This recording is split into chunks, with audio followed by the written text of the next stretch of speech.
చేపించుకుంటారు నైన్టో కోటో రాగిస్తారు. నేను ఎప్పుడన్నా గట్లన్నా ఆపద వచ్చినా సంపద వచ్చినా అన్న 1000 500 అంటే ఇత్తగారా, నీకు తెలుసు కదా బిడ్డ. ఈ కాడ నుంచి తాగినాం అనుకో తోడుకోలు తిత్తా. ఏజీ మీద పడుతుంది. ఇంకో 4-5 సంవత్సరాలు అయితే పిల్లని కూడా ఎవరు ఇయ్యరు. నీ నుండి మధ్య నుండి పెళ్లి చేస్తా. పోరడు మంచోడు, మంచిగా పని చేసుకొని బతుకుతాడు, పిల్లని మంచిగా చూసుకుంటా అంట.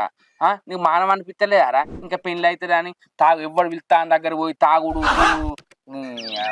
ఏమన్నా చిన్న పోరని వారా? ఈ కాడ నుంచి నేను వేరే సంబంధం చూస్తాగు. సంబంధం దేవుని దయ వల్ల ఇప్పుడు కళ్యాణం వచ్చి నాకు అక్క వచ్చి ఆగదంటారు కదా, నీకు దొరికే పిల్ల దొరుకుతుంది. ఎక్కడన్నా పోరడు మంచోడు నా బాధ్యత అని ఏ పిల్లనైనా చూసి నీకు పెళ్లి చేస్తా. ఈ కాడ నుంచి మారు, అర్థమవుతుందా? సరే అన్న, మారదా అన్న. నేను అన్న ఇప్పుడైతే ఒక 100 రూపాయలే. సరే రాగా ప్రవీణ్ గారు నాకు పైసలు ఇవ్వాలి. అర్ధగంట గంట అంటాడు, ఆడ వచ్చేటట్లేడు. నీ ఇంటికి పోయి అడకత్తా, మా ఇంటికి గంట అయినాకరా.